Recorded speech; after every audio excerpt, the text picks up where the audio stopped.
লড়াই করতে শেখো। লড়াই না করলে কখনো জয় হওয়া যায় না। জীবন যতটা সহজ আজ কাটছে, কাল নাও কাটতে পারে। তাই ভবিষ্যতের কথা ভাবো। কোনো কিছুই চিরস্থায়ী নয়। তাই কোনো কিছুর উপর মিথ্যা মোহ করো না। তোমার এগিয়ে যাওয়ার পথে সেই মানুষটাকে সাথে রাখো, যে তোমার কোনো কিছু না থাকলেও তোমাকে ছেড়ে যাবে না। জীবনে বড় কিছু হতে গেলে যেটা লাগে সেটা হলো স্বপ্ন দেখা।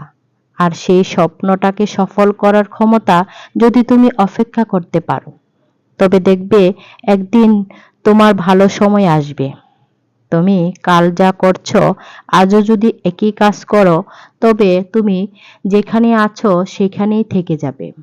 যদি কিছু করতে হয়, তবে রোজ রোজ নতুন কিছু করো। দেখবে জীবন বদলে গেছে। ভিডিওটা ভালো লাগলে অবশ্যই শেয়ার করে দিবেন। আল্লাহ হাফেজ, ভালো থাকবেন।